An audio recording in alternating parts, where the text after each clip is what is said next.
我哋多謝阿萬必咧落嚟同大家咧係傾下偈，講下政事上嘅問題。咁咧，我陣間就講咗兩壇嘢咧，就係我哋嘅特首係點樣衰法啊！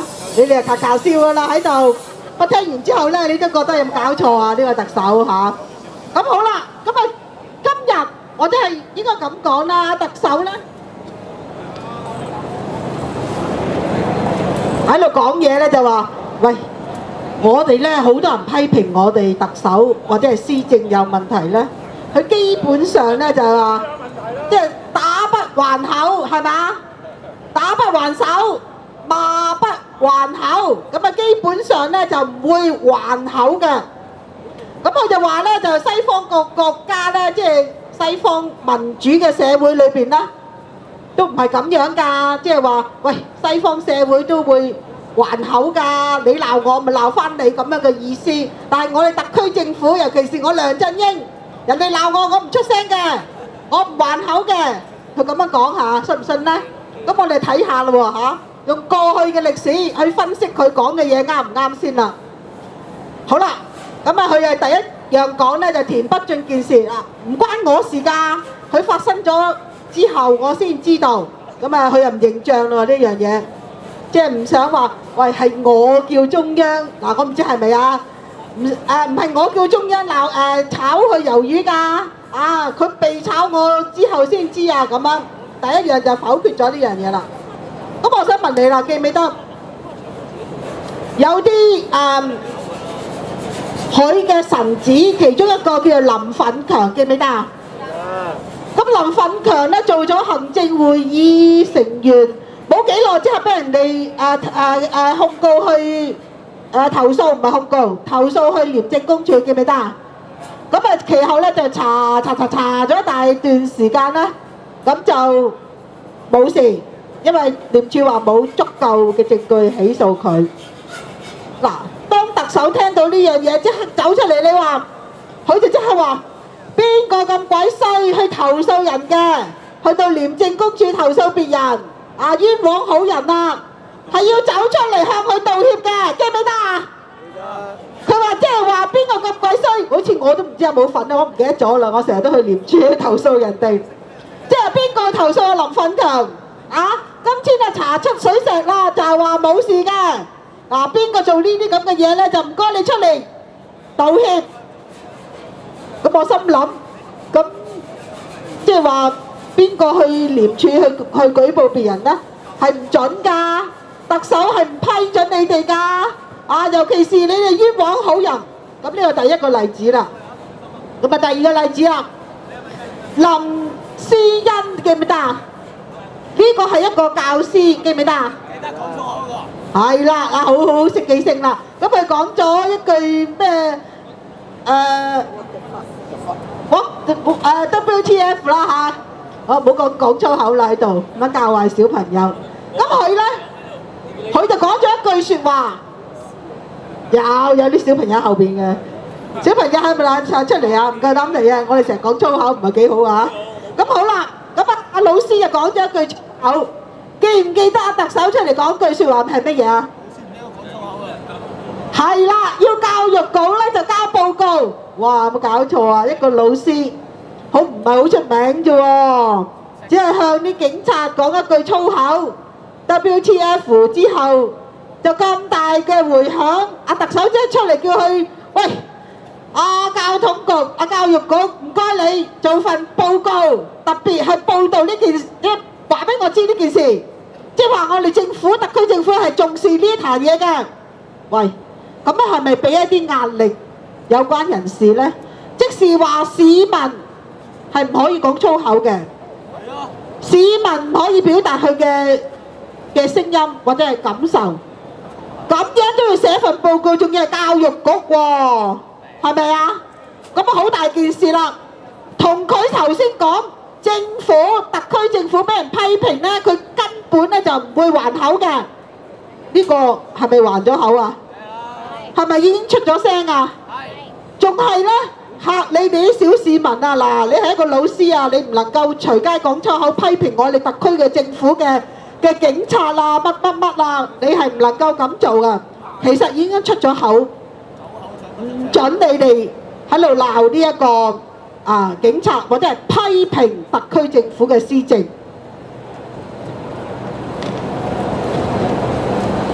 咁好啦，咁我想問啦，如果係咁嘅話，你哋夠唔夠膽出聲呢？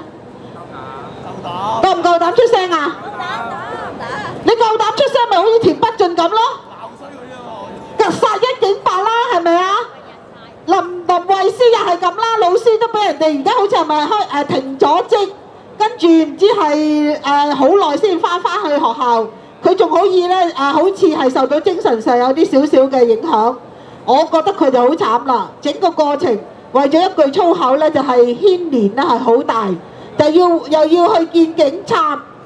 又要去寫報告，又要咧就係向教育局佢間學校咧就係報告呢件事，一連串嘅白色恐怖或者係一連串嘅壓力，係想咧令到小老師、令到小市民咧係唔夠膽去批評呢個特區政府嘅施政，講佢就好容易啊嚇。跟住林奮強事件就叫人哋向嗰個人道歉喎，即係你哋唔好咧去廉署咧去投訴任何人，係咪啊？咁如果係咁講咧，即係以後市民去做廉署嘅投訴咧係唔應該做嘅，佢嘅意思就係咁講啦。咁好啦，講完佢呢啲咁嘅嘢之後咧，我想講啦，聽日咧。喺立法會有一個咧，就係特權法嘅討論，知唔知討論乜嘢啊？查你哋啊，唔係查你哋，查呢個特首，查佢咩先？用特權法啊，即係商議咋，唔係批准㗎嚇。討論同埋議決，用唔用特權法去查乜嘢啊？佢貪污。佢好似會貪污好多喎，邊個啊？係澳洲個合約，記唔記得400萬英鎊事件啊？梁振英就收咗啦嚇，收咗2次添嚇，分開嚟收嘅。咁咧嗱，聽日就開會講呢件事啊，但係琴日就做咗個大龍鳳喎，知唔知啊？琴日佢就做咗個大龍鳳，就係會見5個建制派嘅議員。5個建制派議員嗱，我讀完個名，你可能唔記得嘅，我讀一讀佢嘅名先嘗試下。張華峰呢個獨立嘅，咁仲有葉國謙，知唔知葉國謙係邊個？好熟啦，你應該識唔識啊？識係嘛？佢係邊個派㗎？民建聯啦，叻啦今次。仲有呢一個黃國健，黃國健識唔識啊？識啊？識，佢係邊個黨㗎？叻啦，今次醒啦。好啦，仲有鍾國斌，識唔識呢個邊個嚟㗎？自由黨啦，因為最近講田北俊，所以佢哋經常見到佢啦。仲有馬逢國，呢個好熟啦，係嘛？呢個係咩界別㗎？藝人嘅。演藝界係嘛？運動都好似係關佢嘅喎，係嘛？港視嗰壇嘢有佢份㗎。咁佢琴日咧就閉門啊！閉門咧即係淨係見佢嗰5個人。咁有冇記者咧？冇。有冇市民啦？冇。咁除咗呢5個議員，因為呢5個議員即係全部都代表晒啲建制派㗎啦，民建聯、工聯會啊、獨立嗰啲全部代表晒㗎啦。咁有冇民主派啊？冇。有冇我哋進步民主派嘅成員啊？冇，乜都冇啊，係嘛？白冇係咪？咁我哋就細心研究下佢哋琴日發生咗咩事咯喎。咁咧，琴日嘅會咧全部係閉門㗎。咁於是乎咧，電台啊、電視台就訪問呢5個咁重要嘅人，喂，佢哋究竟發生咗咩事喺會裏邊？有咩文件啊睇？咁啊問阿葉國謙喎，咁啊問葉議員。你琴日開會咧睇咗咩文件啊？咁佢就話：我睇咗嗰6張大紙咧，即係嗰個合約咧。我都睇咗啦，我都睇咗啦，好詳細咁樣睇，逐個字睇清楚。咁嗰個電台嘅問佢：咦，你睇完呢份仲有冇其他文件啊？咁佢話好似係有喎，不過我唔知嗰份文件係咩嚟嘅喎。咁死啦！你代表議員嚟㗎嘛？你代表啲建制派走去盤問下特首，你嗰壇400萬英鎊嘅事件嘅收入有冇問題？因為聽日咧就去立法會去審議用唔用特權法。葉國謙根本一竅不通，講唔出俾電台嘅訪問者問佢嗰份合約，即係第二份文件係什麼東西？好似係唔知乜嘢，我唔記得咗啦咁。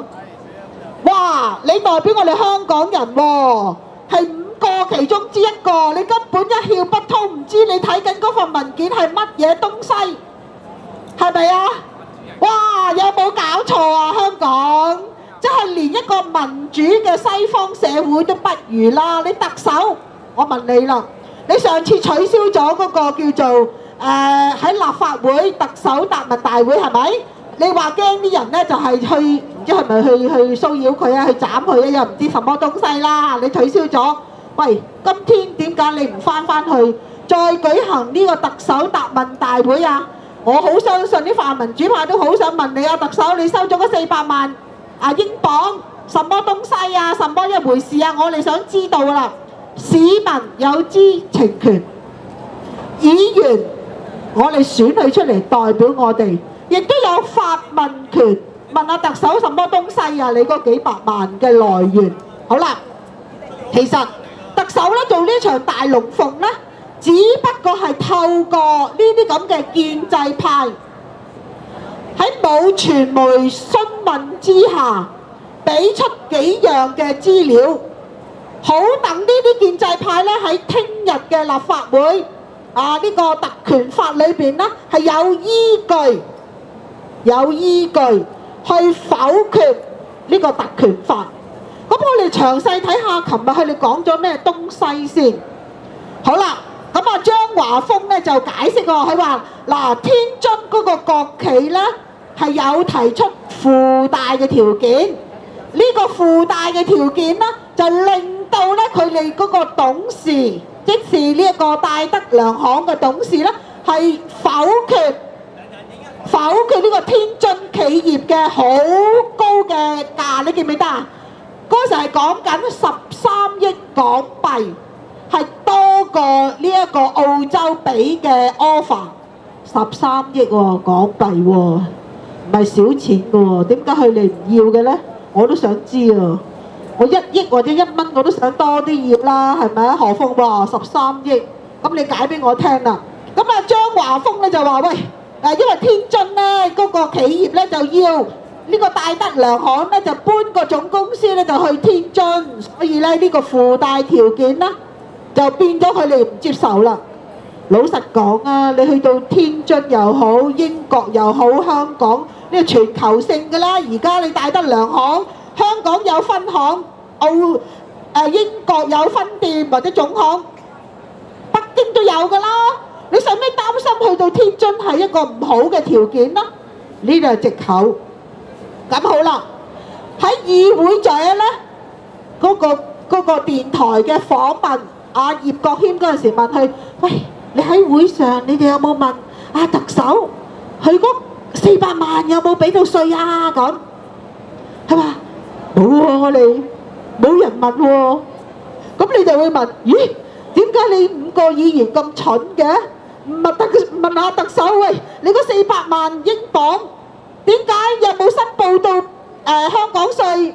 有冇繳交香港稅？有冇問呢個問題啊？嗱，你都笑笑口啦。你如果係去開會，你會唔會問下特首呢樣嘢先？我就一定問啦。我亦都知道佢嘅答案係乜嘢，冇咯。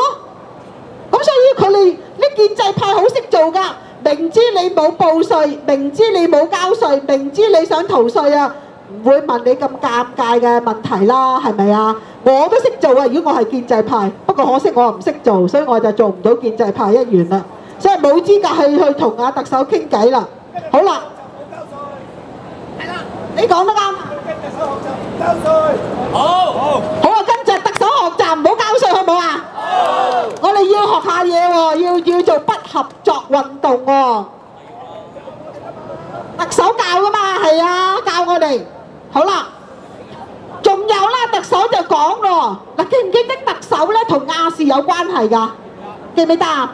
因為咧特首係擁有咧呢個戴德梁行喺日本嘅股權有30%嘅，記唔記得啊？而呢個股權咧係同呢個亞視咧係有直接嘅即係所謂關係啦。咁啊，特首咧就利用呢啲建制派咧就講出一個理由喎，佢話嗱，我呢一嚿日本嘅戴德梁行嘅股份咧，我就係俾咗啲基金管理。哇！佢真係恰我哋香港人唔識嘢啊！